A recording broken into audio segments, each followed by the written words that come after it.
Welcome back to Dimitra's Dishes, everyone. Thanksgiving is just around the corner and not everyone wants to make turkey. Now, I came up with this recipe not only because I've taught cooking classes before around Thanksgiving, and sometimes people are like, yay, you didn't do something with turkey. We hate turkey, or we're intimidated by making it.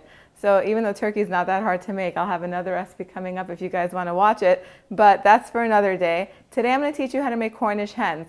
And this is perfect, especially if you don't have a great big crowd to cook for on Thanksgiving, maybe if you're doing like Thanksgiving for two, but this can be multiplied to feed many, many people. It can be prepared ahead of time, and it's super simple to make and really, really elegant. And really, it's not just for Thanksgiving. You can do it anytime.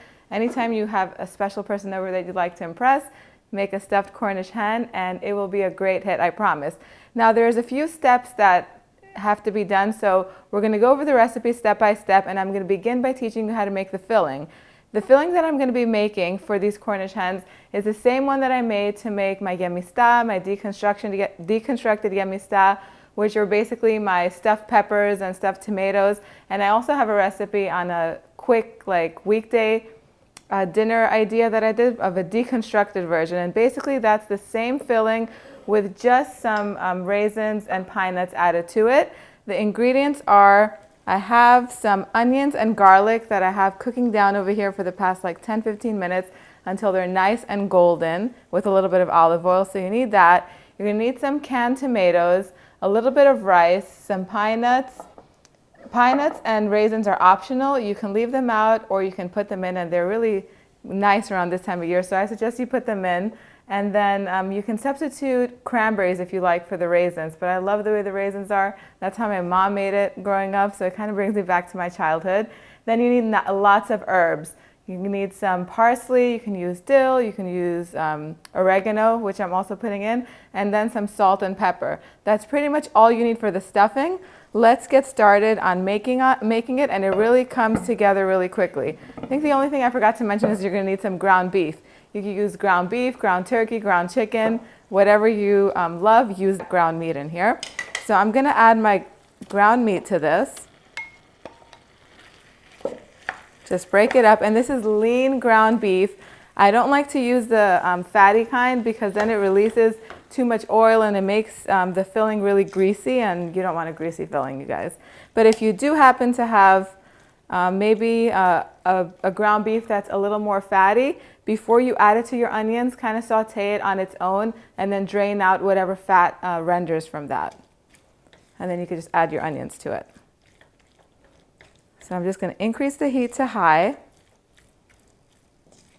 and just break it up and combine it with the onions.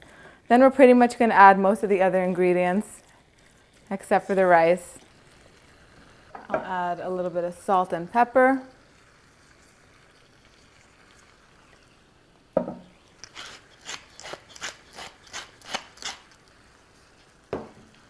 Some crushed red pepper flakes for some heat. And then my crushed tomatoes, along with a teaspoon of dried oregano. What we're going to do is we're going to allow this to cook until everything is well combined and has reduced and become really nice and thick. That should take anywhere between like 15-20 minutes or so. And you want to, every few minutes, just go in there and mix it around to make sure it doesn't start sticking to the bottom of the pan. And once it's done, we're going to add our rice to it and the rest of our herbs, and we're going to be almost ready to stuff our hens. So I'll show you what that looks like when we're ready. Okay, so the meat is done cooking. Just like that. You just want to make sure the tomatoes, if they're not already pureed in the processor, you just smash them down a little bit with your spatula. Now at this point, I'm just going to add the raisins and my rice and a little bit of more salt for the rice. And then I'll add another cup of water, like that. We're going to let this cook covered for about 15 minutes on a low heat, and you're not going to uncover it. That way the rice can, par cook over here. with the meat and absorb all the flavors. While that's happening, let me cover this. I have a little pan over here that I'm just going to toast my pine nuts. Now that's just going to take a little bit of, maybe like about 5 minutes. You don't want to burn them because then they're just going to taste bitter and horrible. Just until they're a nice toasty color and you can kind of smell them a little bit. So you just want to keep turning them. That should take about 5 minutes or so on a very low flame.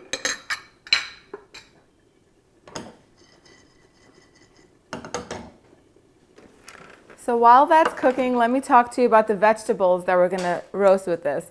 So since it is Thanksgiving time or fall, whenever you're serving this, we're going to serve our roasted Cornish hens with winter vegetables. So I have some carrots that I've peeled here, some parsnips, some potatoes that I've washed. I'm just going to quarter these and bake them in here. Some shallots. If you can't find shallots, go ahead and use onions. Red onions would be really nice in this. And then a butternut squash. So I made butternut squash soup the other day, and I used ready peeled and cut butternut squash, but I'll show you how easy it is to peel it and cut it up yourself if you can't already find the already pre-cut variety. Let me push this on the side. My pine nuts are looking beautiful. I'm just going to turn off the heat and leave them in my frying pan. They've gotten a beautiful golden color on some of them. And you don't want to take it past that. Maybe a little more reddish if you wanted to leave them for another few seconds would be fine. But it's better to be safe than sorry because pine nuts can be expensive and you definitely don't want to burn them and have to throw them out. What we're going to do, when you're preparing a butternut squash, you want to have a really, really sharp knife. And what you're doing is you're going to cut off the end. And that can go in your compost pile. And then you're just going to cut it into small little, carefully, small little portions, maybe into thirds, just like that. And then you want to take a sharp peeler and just carefully get rid of the skin. And just go down and peel it. Once you have it all peeled, then you want to take your knife and cut it into two, and then you can just scoop out the seeds with a spoon. You just want to take all these seeds and just scoop them out. And now the final step is to cut them to the size that you prefer. So I'm going to cut these into fairly bigger size chunks, so that way they hold their shape. This smells really good. It almost smells like a melon. That's it. Just like that, you have your butternut squash peeled, cubed, and cored. Now, if you can find it already done, then you're going to save yourself a little bit of time. But if not, this is the way you do it. This is kind of the safest way and the best way to do it. I'm going to put this on the side. And since my rice should almost be ready, I'm just going to chop up this parsley. So I'm just going to add my parsley to my filling mixture. Just going to give this a nice mix. I'm going to taste and see how the seasoning is and see if it needs a little bit more salt or pepper. I think it does need just a tiny bit more salt. So I'll just cover this up because the rice it looks like it needs about 5 more minutes to just cook a little bit more thoroughly. And in the meantime, I'll just prepare all my vegetables. I think I'll just peel my shallots, I'll cut my potatoes, and then put a little bit of seasoning on my vegetables, and then we'll be ready to go for the next step. Okay, so I'm going to just use half of my chopped butternut squash because I am making it just for 2, and I feel I'll just save this for another day. I'm making lots of soups these days. I just love to roast it and eat it with some salt and pepper as is. So I'll use this another day, and it stores in the refrigerator. If you put it in an airtight container, it stays fresh for a while, probably 4 or 5 days. So I'm just going to season these very lightly with a little bit of olive oil, just a touch of olive oil, less than 1/4 cup. Because the Cornish hens are going to roast over these, and they're going to release their own juices, and the butter from the marinade that we're going to make later on, which you're going to see is going to go over these, and they're going to be so flavorful. I'm going to put a little bit of salt, a little bit of cumin powder. Cumin powder enhances their earthiness. of course, some crushed red pepper flakes and some black pepper. That's it. That's all you need to season these beautiful vegetables. And this is great because this dish, you do all the work in pretty much one pan. You have your side, you have your main, and then all you need is a nice salad with this and you are good to go. Thanksgiving will be so easy for you to put together. I'm just going to put a little more salt so we can season all the sides. And then I'm going to set this aside and I'm going to check on my filling. Perfect. The rice is completely exactly the way it needs to be. It doesn't have to be so cooked where it's mushing and falling apart, but you do want it to be mostly cooked. It's just going to cook a little bit more when we stuff it in our Cornish hens in the oven, but this is how you want it to be. It's perfect. Now, you want to make sure that this is completely cooled down before we stuff our hens with it. So I'm going to put this in this baking pan right here, and I'll just spread it out and let it cool. And then I'll also add my pine nuts at this time. Smelling so delicious. This is bringing me back to my childhood. My mom always made this stuffing for Thanksgiving. This is what she stuffed her turkey with, and she always made extra on the side because I would love to have a nice big bowl of this on the side of my turkey. It's just my favorite thing. Now I'm just going to leave it on the side. I'm going to clean up a bit, and then we're going to prepare our Cornish hens and make a delicious marinade that we're going to put on top of them. Okay, so now it's time to make the rub or the brush or the marinade that we're going to put on top of our Cornish hens. What you need is a little bit of melted butter, and don't worry about the exact measurements. As I go, I don't give you the exact measurements because it's really hard for me to remember, so I don't want to confuse you. I put everything on the website, www.dimitrasdishes.com. So the website is always, the direct link for each recipe is always in the description box. So I have some melted butter here. I'm going to put some chopped up garlic, about 2 cloves. I'm going to have a lot of flavor. I love the way rosemary goes with this. You can use rosemary, thyme, oregano, whatever your favorite herb is. You just want to chop it up really finely.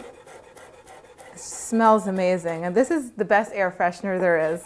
Have some rosemary. Oh my goodness, I love the way that smells. And then the zest of 2 lemons.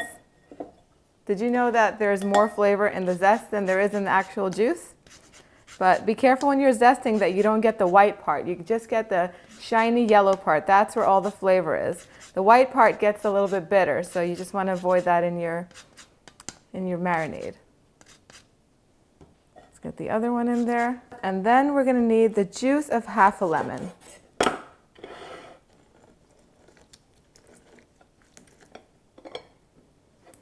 We're just going to add that right in there.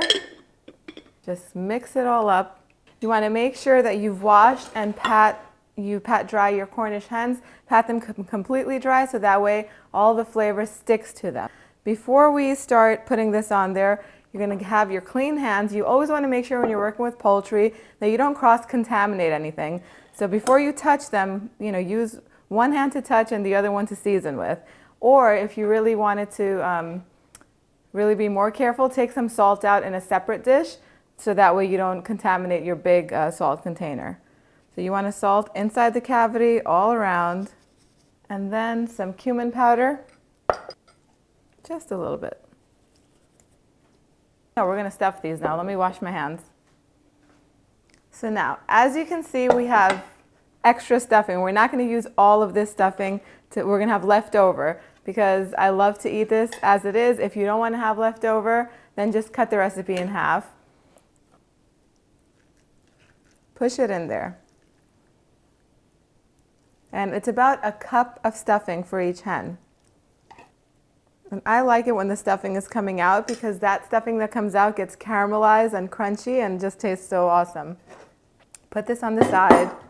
Now I'm going to transfer these on top of my vegetables. So my vegetables have already been seasoned. What we're going to do is we're going to take our Cornish hens and we're going to put them just like that on top of the vegetables. And when they roast, their juices are going to drip down into the vegetables and they're just going to taste fantastic. Then we're going to take our flavored butter and we're going to rub all over our hens. And at this point, you want to go in with your hands and make sure it's all throughout. You don't miss a spot. So I'm going to wash my hands, pop these in my oven, and I'll show you what they look like when they're ready. Okay, so our Cornish hens and our roast vegetables are completely ready. They cooked at 400 degrees like we said. It took about 45 to 50 minutes for the vegetables to be ready. Once the vegetables were completely cooked, I took everything out of the oven and I transferred the Cornish hens into another baking dish and I allowed them to cook for another 20-30 minutes. You'll know they're ready when the internal temperature, if you check the temperature in the thigh bone right there in the center, you'll know that if you check it and it's 165 degrees, pull it out because that's how you know it's done. You never really want to overcook poultry too much, but you definitely don't want to undercook it. If you don't have a thermometer, you can just cut through the thigh bone right here like I did, as you can see. And if the juices run clear and there's no blood in there, then you know it's ready. Because after that, what you want to do is take it out and let it rest for like 15-20 minutes. And what that does is it allows all the juices to redistribute and you'll have a really nice juicy Cornish hen. Now this, we did it all in really just one shot. It's all ready. This is a delicious, elegant meal, perfect for Thanksgiving or any time of the year. I'm going to put it in a plate so I could show you how pretty it looks. All you need with this is some dessert, and I have a huge list of desserts that you can choose from, but also a nice salad. If you do a nice side salad or even a nice soup with this, it would be perfect. Really elegant if you're doing Thanksgiving for two. And now you can even take an entire chicken and serve it like that. Let me get some of that beautiful sauce that's on the bottom. So you're gonna just pour it over like that. If you wanted to, you can totally turn this into a gravy. I would just take this, add a little bit of flour and lemon juice and just mix it all up together so it's nice and thick with some stock, maybe some chicken stock, and you'll have a really beautiful gravy with that. Isn't that delicious? Look at that. Isn't that beautiful, first of all? Very impressive. You can sprinkle some oregano on top of it if you wanted to. Roasted butternut squash is my absolute favorite vegetable to have this time of year, so I'm gonna have a bite of it. So good, you guys. You can taste the butter that's dripped off from the hens over here. And I love this part right here, the crust that's come out, that's caramelized from the stuffing. Super delicious. There is so much flavor in this. You gotta trust me, you have to make this. Go to dimitrasdishes.com. The description box has a direct link to all of these recipes and so many more. Post your comments down below, like this video, subscribe, and let me know what you want to learn how to make next. I will see you guys next time. Bye, everyone.